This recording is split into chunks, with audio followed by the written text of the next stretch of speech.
Good morning, students. In the last lecture, we have learned something about GST and we have solved some problems, right? Okay. Now today we will move forward and we will learn the trading chain, which is very important topic of this chapter, and this is last topic of this chapter. Remaining portions are omitted. So hardly 5 to 6 questions we have to do. So before that you should learn the concept of trading chain. Okay, so let me explain that. See, trading chain means what?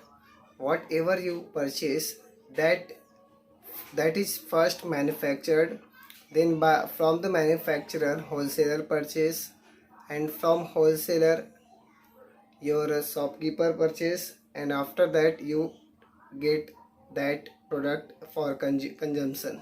Okay, so during each purchase they give some tax, that is GST.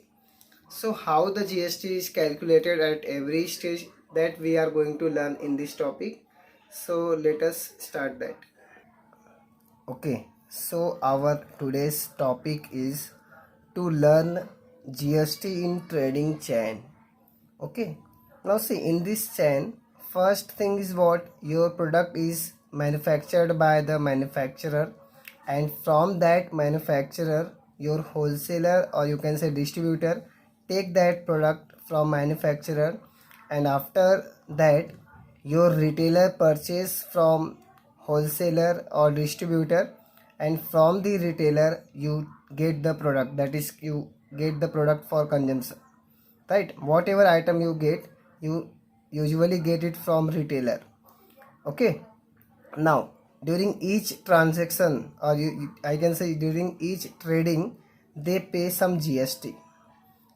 Okay, so if wholesaler takes the product from manufacturer, then he will pay some GST to the manufacturer. Okay, same way, whenever retailer gets the product from wholesaler, or you can say distributor, he will also pay some uh, GST. And when you purchase something from the retailer, then you also give the GST. So during each transaction there is some GST, and that you are going to learn how to calculate it. Okay, so let me take one example. Suppose a manufacturer sells some item for 100 rupees. Okay, what is the cost? 100 rupees. Then that product will be purchased by wholesaler from the manufacturer for 100 rupees, plus he will give some GST amount. Suppose rate of GST is 50%, then for this he will pay 50 rupees as GST charge.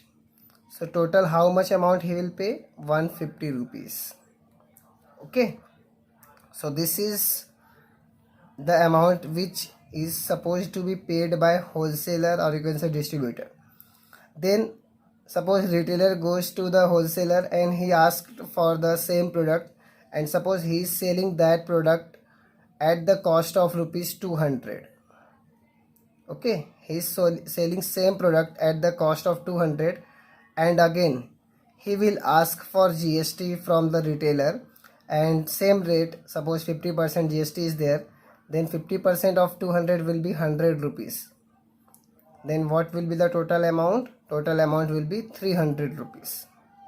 Okay, so same product he will get from the wholesaler at the cost of rupees 300, and then suppose your retailer sells that product at the cost of 400 to you. Okay, then 50% GST means what? 200 rupees GST. So total cost of this will become 600 rupees for you. Okay, that means you will pay 600 rupees to the retailer and you will get the product. And see, the product cost is 400, but you are paying 200 rupees as a GST, and hence you are paying total 600 rupees. So see, during each transaction you are paying some GST. When wholesaler got the product from manufacturer, he has paid rupees 50 as GST. And when retailer got that product, he has paid total 100 rupees as a GST. And similarly, when you got the product from the retailer, you paid 200 rupees GST. Okay. Now we will learn what is input tax and output tax. See the definition which is written here. When a trader pays GST at the time of purchase, it is known as input tax. Means what? You are paying the tax at the time of purchase. Means whatever you are purchasing from manufacturer, or you can say wholesaler, at that time you are, whatever tax you are paying, that is known as input tax. And when you are selling that product, and at that time whatever tax you are calculating, that is known as output tax. Okay, so let me explain this by using this example. See, consider retailer, right? Retailer, he is paying how much tax? 100 rupees as a tax he is applying whenever he is purchasing that product. And whenever he is selling, he got 200 rupees as GST. Okay, so at the time of purchasing, he has given 100 rupees tax, and at the time of selling, he has collected 200 rupees GST. So for retailer, 100 rupees will be input tax and 200 rupees will be output tax. Okay, and what is ITC? ITC is output tax minus input tax. Means you have to subtract both the taxes, that is output minus input. And if you do this, 200 minus 100, you will get 100 rupees. That means he has input tax credit of 100 rupees, and that input tax credit he will pay to the government as a tax, because he has taken that 100 rupees extra as a tax. Understood now? See, at the time of purchase he has paid 100 rupees tax, that's okay. But at the time of selling he got 200 rupees. So he has got 100 rupees extra. So that extra money he will pay as GST to the government, and that is known as input tax credit, because that amount is credited in his account. That amount is extra. So that extra amount he will pay to the government as a tax. Okay. So for today, for this lecture, you should know three things properly. First thing is what is input tax? Input tax is the tax which you are going to collect at the which you are going to pay at the time of purchase. Means whatever you are purchasing, at that time whatever tax you are giving, that is known as input tax. See the definition. Pays GST at the time of purchase. So whenever you are purchasing anything, at that time whatever tax you are giving, that is known as input tax.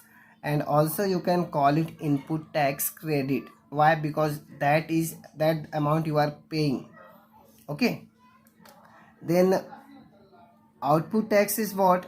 The tax which you are collecting at the time of sale. So remember, here you are paying at the time of purchase, and here you are collecting. So whenever you are paying, that is known as input tax, because that tax you are giving from your own. And collecting means what? You are taking from someone else. That is known as output. Means you are giving from yourself, that is known as input. And whenever you are collecting from somewhere, that is known as output tax. Okay. Then this last formula, this is very important. We are going to use this formula more often. See the formula. GST payable is equal to output tax minus ITC, that is input tax credit. So whatever GST you are going to pay, that will be nothing but output tax minus ITC. Means you are going to remove that input tax credit. Okay. So this formula we are going to use. Okay. So again I am revising. First thing is what? You should know what is input tax and output tax. Remember, input tax means what? You are paying at the time of purchase. And output tax means what? You are collecting at the time of sale means whatever product you are having, you are selling that product, and at that time you are getting whatever amount as tax, that is known as output tax. And what is the formula of GST payable? Output tax minus ITC, input tax credit. Okay, so now let me solve one question for you and you will understand the concept properly. Okay students, let us see first question of this practice set 4.2. See the question. Chetna store paid total GST of rupees 1,500,000 at the time of purchase. See the word at the time of purchase. He has paid 1,500,000. So obviously this is what? Input tax. Okay, and collected GST of rupees 1,22,500 at the time of sale. So this was your input tax and this will be your output tax, because this amount is collected at the time of sale during this financial year, during this month 1st of July to 31st July. Find the GST payable by Chetna store. So this is very simple. You already know that how much amount he has paid, and also you know how much amount he has collected, that is input tax as well as output tax, and you need to calculate GST payable. Okay, so let us do this. First thing is what? Input tax, right? So write it, input tax, that is ITC. Why I'm using ITC? Because this much amount he has already paid. So 1,500,000 is the ITC. Okay, then what is output tax? Output tax is 1,22,500. Okay, then what is the formula of GST payable? GST payable is equal to output tax minus ITC, which you can see here, written here, output tax minus ITC. Okay, now what is output tax here? 1,22,500 minus input tax credit 1,500,000. Now if you do subtraction, 0 0 5 5 0 again, then 2 2. So how much amount it is? 22,000. So Chetna store will pay 22,000 rupees as GST. Why this much? Because he has already paid 1,500,000. So whatever is remaining, that much amount he will pay as a GST. Okay, so therefore we can write final answer, that is GST payable by Chetna stores is rupees 22,000. Okay, so this way you are going to solve this question, first one. Okay, so by this question you can easily understand what is input tax and output tax. Again I am repeating, input tax means what? Whatever tax is paid at the time of purchase, and output tax means what? Tax collected at the time of sale. So remember, paid means input tax and collected means output tax. Now let me solve one more problem. So let us see second question. You can see here, second question is what? Najma is a proprietor of a firm registered under GST. She has paid GST of rupees 12,500 on purchase and collected 14,750 on sale. See, same way, she has paid means what? Input tax. So input tax is how much? 12,500, and collected 14,750 on sale, so that will be your output tax. Now what is the amount of ITC to be claimed? So ITC, how much he has already paid? 12,500. So that will be your ITC. And what is the amount of GST payable? We will use that formula, output tax minus input tax. Okay, so same way, just like we did in first one, same way we can do second one. Okay, so let us do that. Okay, so let us do second question. See second question. See, what is input tax? Input tax, that is ITC. For Rajma, how much amount she has paid at the time of purchase? 12,500. So this is your ITC. Okay, then what will be your output tax? Output tax means whatever amount she has collected, that is 14,750 rupees. Okay, now we can write our final answer, that is first thing is what? ITC is 12,500 rupees, and now we will calculate GST payable. GST payable is equal to, what is the formula? Output tax minus ITC. So let us do that. 14,750 minus 12,500. Now let me do subtraction. 0 minus 0 gives you 0. 5 minus 0 gives you 5. 7 minus 5 gives you 2. And 4 minus 2 gives you 2. 1 minus 1 0. So 2,250 rupees is the amount which is supposed to be paid as a GST. Okay. So we can write final answer, that is GST payable by Najma is 2,250 rupees. Okay, so this one was very much similar to first question. Same way we did. First we have written input tax, output tax, and then we have used formula of GST payable, and we got GST payable amount as 2,250 rupees.